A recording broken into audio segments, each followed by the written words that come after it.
My name is Sarah. I am 28 years old and I am staring at a dirty mop with a wooden handle that feels like a weapon aimed straight at my chest.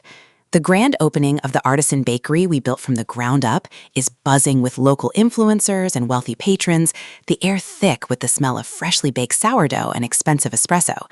I am wearing this silk dress I bought specifically for today, expecting to stand behind the velvet ribbon with giant golden scissors as a proud co-owner. Instead, my best friend of 15 years is standing in front of me, her designer heels clicking against the polished concrete floor I paid for, holding out a bucket of soapy water.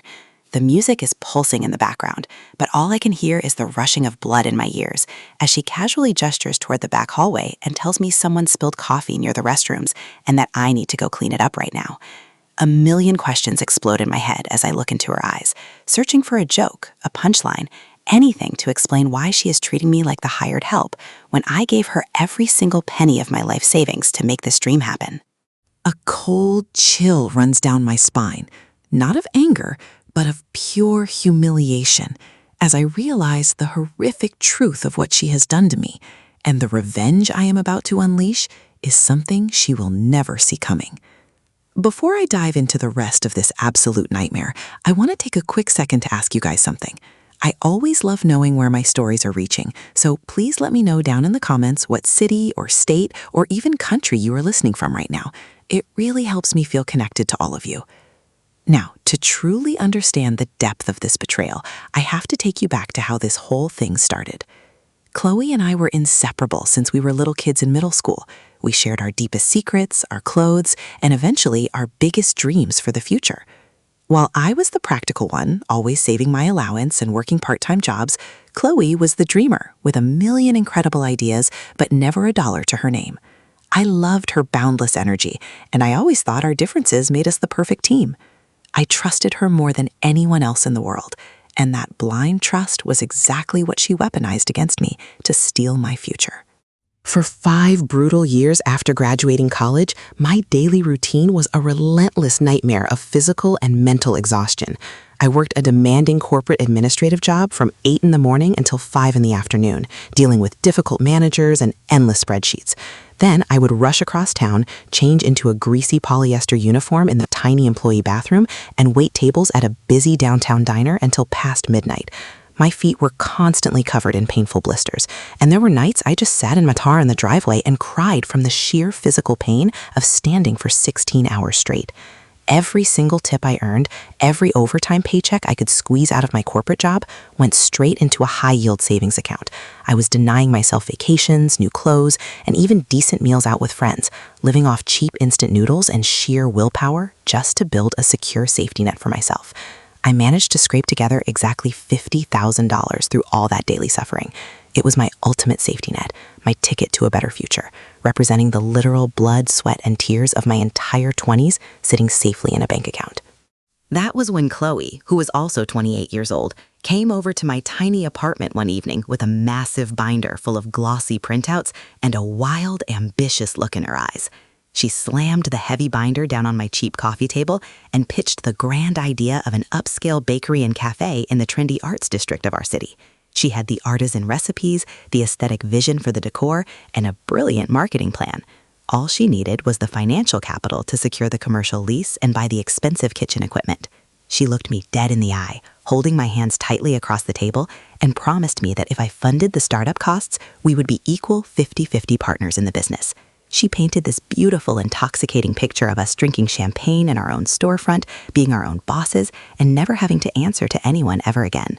I was so exhausted from my grueling double life that the dream sounded like an absolute paradise. I was completely blinded by loyalty and the desperate desire to escape my endless work schedule. A few days later, I told my mother, Martha, a 55-year-old retired high school teacher, about our grand plan during our regular Sunday dinner. My mother has always had a sharp intuition about people, and she immediately put down her fork, her face turning incredibly serious. She asked me if we had drawn up a formal operating agreement and if I had hired my own lawyer to look over the business registration documents before handing over any money to my friend. I waved off her concerns entirely, laughing and telling her that Chloe was my best friend in the whole world and that we did not need to waste thousands of dollars on expensive lawyers when we trusted each other completely. My mother looked at me with a mixture of pity and deep frustration. warning me that large amounts of money change people, even those you think you know better than yourself. She told me I was being dangerously naive, but I refused to listen to her wisdom. I was absolutely convinced that Chloe and I were completely different, that our bond was much stronger than human greed. The very next morning, I walked into my local bank branch and did the most foolish thing of my entire life. I requested a certified cashier's check for the full $50,000 and handed it straight over to Chloe over a cup of coffee. I vividly remember the heavy weight of that piece of paper in my hand before I gave it to her. It represented thousands of hours of my life, every missed birthday party, every sore muscle, every tear shed in my car. Chloe hugged me so tight I could barely breathe, crying genuine tears and swearing that she would never let me down. She told me she would handle all the boring legal paperwork, the limited liability company registration, the commercial lease agreements, and the city permits. She suggested that I continue working my day jobs just to keep some money coming in to pay my personal rent until the bakery became profitable. It sounded like a perfectly logical division of labor at the time. I trusted her implicitly to put my name on every single legal document as an equal owning partner, never once demanding to see the hard proof. Over the next 6 long months, I spent every single weekend and evening helping her renovate the leased commercial space. We painted the high walls, sanded the hardwood floors, and assembled dozens of heavy wooden tables until our hands were raw and blistered. I was physically exhausted, but it was a very good kind of tired. It was the fulfilling exhaustion of building my very own dream. Chloe was always the one meeting with the general contractors, signing the delivery manifests, and managing the business bank account, but she always referred to the place as ours whenever we talked. Whenever I asked to see the financial spreadsheets or the official incorporation documents, just out of pure curiosity, she would brush me off with a frantic wave of her hand, claiming she was way too overwhelmed with the contractor delays to dig out the paperwork right then. Looking back now, the warning red flags were waving furiously right in my face, but I actively chose to ignore them to keep the peace between us. There was a specific moment when the custom neon sign arrived, the expensive one that was supposed to hang directly behind the main espresso machine. I noticed the shipping invoice attached to the large box only had Chloe's name on it, clearly listing her as the sole proprietor of the business. When I questioned her about it, she gave a very convincing dismissive laugh, rolling her eyes and blaming the vendor for making a stupid clerical error in their system. She promised she would call them the very next day to get it permanently corrected. I believed her without any hesitation. Why wouldn't I? We had shared everything since childhood. I could not fathom a universe where she would plot to completely steal my money. I just kept sweeping the dusty floors, unpacking the expensive commercial ovens that my waitressing tips had paid for, and dreaming about our grand opening day. The night before the big event, I was practically vibrating with nervous excitement. I had officially quit my waitressing job that week, ready to fully transition into my new life as a respected business owner. I spent hours getting ready the next morning, carefully curling my hair, putting on meticulous makeup, and slipping into that expensive silk dress I had saved up to buy for this exact occasion.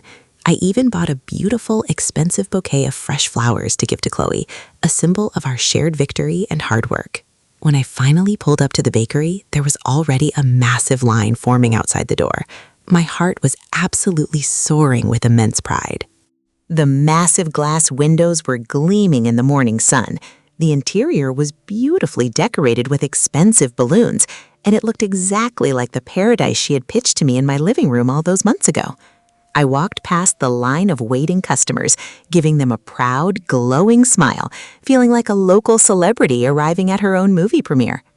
I pushed open the heavy glass door, the little brass bell chiming merrily above my head. The cafe was absolutely packed with local food bloggers, mutual friends, and family members. Chloe was holding court near the brightly lit pastry display case, looking like a magazine cover model in a sharp, tailored designer suit. I walked quickly toward her, my arms open wide for a celebratory hug, entirely ready to celebrate the absolute best day of our lives. But when she saw me approaching, her warm smile immediately dropped into a tight, cold, professional line. She did not hug me back. Instead, she stepped behind the marble counter, reached into a utility closet, and pulled out that heavy, dripping mop. She walked right up to me, shoved the wet wooden handle roughly toward my chest, and loudly announced that someone had made a messy spill near the customer bathrooms. She looked me up and down, taking in my expensive silk dress, her eyes full of a strange, freezing superiority, and told me I needed to clean it up right away before the city health inspector arrived. The entire crowded room seemed to go dead silent, even though the upbeat background music was still playing softly through the speakers. I just stared at the mop, and then up at her perfectly contoured face. I nervously asked her what she was talking about, laughing awkwardly, and reminding her that I was her business partner, not the hired janitor. My voice was shaking violently, loud enough for a few people nearby to turn their heads and stare at us. Chloe let out a sharp, incredibly condescending laugh that echoed off the high industrial ceilings. She looked around at the small crowd gathering near us, then leaned in extremely close to my face, her voice dropping to a venomous, hateful whisper. She told me that I was never her partner. She explicitly said that the $50,000 I gave her was just an unsecured personal loan, a generous gift between friends, and that her name was the absolute only one on the corporate LLC, the commercial lease, and the business bank accounts. She said I was nothing but a lowly employee. She finished her cruel speech by telling me that if I did not want to work and clean the floors, I could leave her bakery immediately. The crushing gravity of her words hit me like a fiscal blow straight to the stomach. My knees went entirely weak, and I had to grab the counter to steady myself. I looked around the bustling room, seeing the beautiful light fixtures I paid for, the expensive espresso machine my agonizing waitressing tips had bought, the custom wooden tables I had sanded with my own bleeding hands. It all legally belonged to her. I had absolutely nothing to my name. No paperwork, no written contract, no solid proof of ownership. The intense humiliation was a burning, suffocating acid rising in my throat as I realized how thoroughly I had been played by my best friend. I felt dozens of pairs of eyes staring intensely at me, watching my entire world collapse in real time. The girl I trusted with my very life had used me as a human ATM machine and callously discarded me the exact moment she had what she wanted. I didn't yell at her. I didn't scream or make a massive scene. I just slowly dropped the beautiful bouquet of flowers onto the wet floor, turned around, and walked straight out of the bakery, the sound of my heels clicking against the concrete, a pathetic, echoing rhythm of total defeat.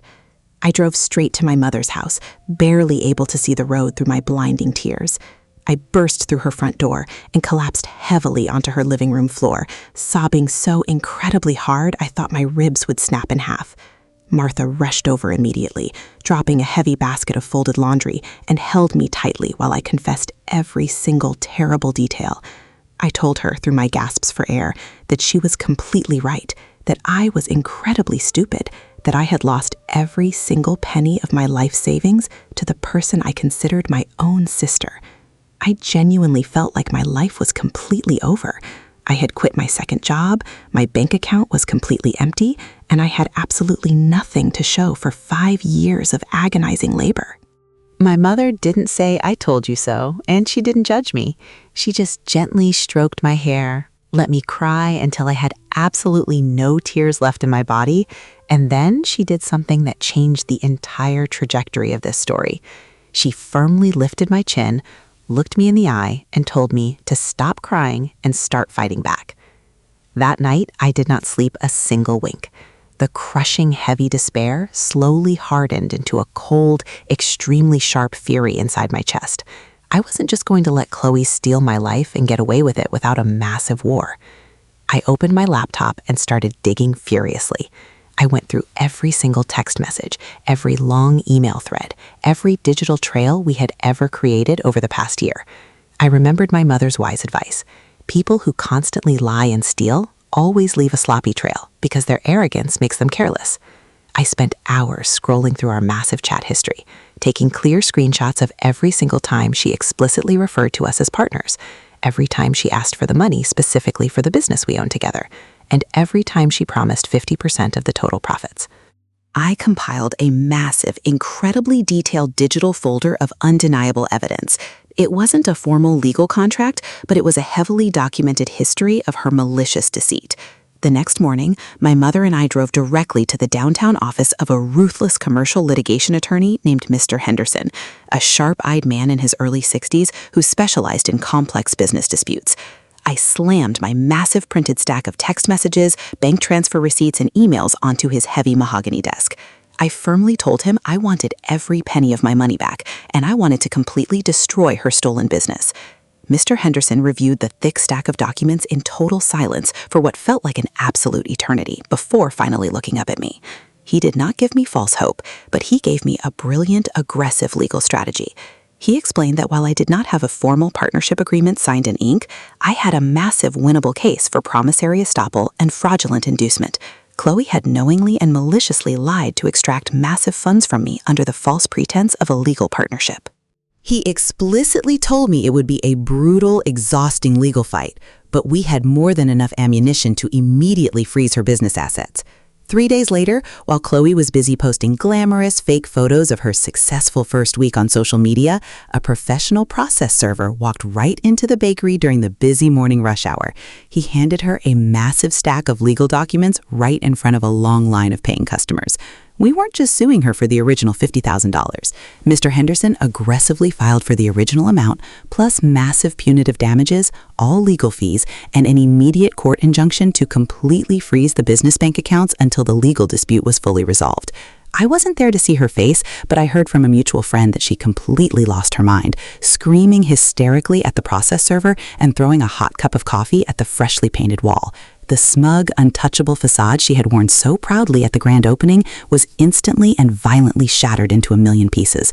The war had officially begun, and Chloe's immediate reaction was to try and violently intimidate me into dropping the massive case. She blew up my phone with frantic, incredibly angry voicemails, calling me a jealous loser and threatening to completely ruin my professional reputation in the city.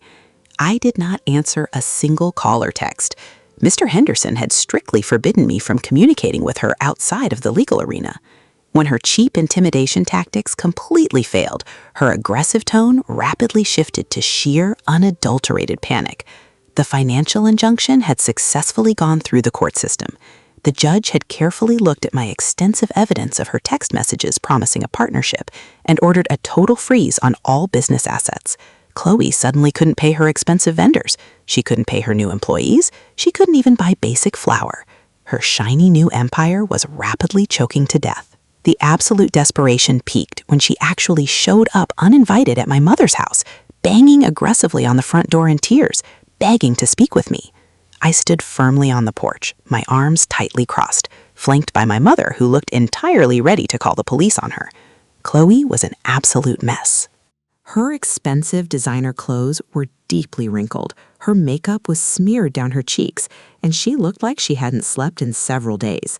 She literally fell to her knees on the wooden porch, pleading with me to drop the massive lawsuit. She desperately offered to give me my $50,000 back, claiming she could take out a high-interest personal loan to pay me off if I just called my lawyer and unfroze her bank accounts. I just stared down at her with absolute disgust. I calmly and coldly reminded her of the dirty mop she handed me at the grand opening, and I told her to speak directly to my lawyer before walking back inside and slamming the door. As the legal discovery phase progressed, things got significantly worse for Chloe. Mr. Henderson ruthlessly subpoenaed all of her personal and business financial records, and we uncovered a massive, disgusting web of lies. It turned out she hadn't just stolen my money to build the bakery. She had used a significant portion of my $50,000 to secretly pay off her own massive personal credit card debt and buy for herself that expensive designer wardrobe she wore to the opening. She had committed blatant commingling of funds and serious financial fraud.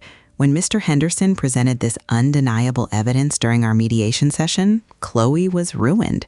Faced with absolute financial ruin and potential criminal jail time for fraud, Chloe completely surrendered. The final settlement agreement was absolutely brutal and entirely in my favor. She was legally forced to sign over 100% of the corporate LLC, the commercial lease, and all the physical assets of the bakery directly to me. She walked away with absolutely nothing but massive legal debt. No money, no business, and her reputation in our entire social circle was completely annihilated as the harsh truth of what she did spread like wildfire. Taking over the business was terrifying, but I rebranded the place entirely, stripping away her pretentious aesthetic and creating a warm, welcoming community cafe. I worked harder than ever, but this time I was finally working for myself, building my own true success. Looking back on everything, I deeply realized that the mop she handed me wasn't an instrument of my humiliation. It was the ultimate catalyst for my own powerful awakening. I learned the extremely hard way that friendship and business are an incredibly dangerous mix, and that blind trust is a luxury you cannot afford when your entire life savings is on the line. I learned to always get every single detail in writing, no matter how much you love or trust the person sitting across from you. Now, I want to turn the question to you, the listeners. If your absolute best friend of 15 years stole your life savings and humiliated you in front of a massive crowd, would you have fought back legally like I did, or would you have just walked away to avoid the conflict? Let me know your thoughts down in the comments. Thank you so much for listening. Until the next story.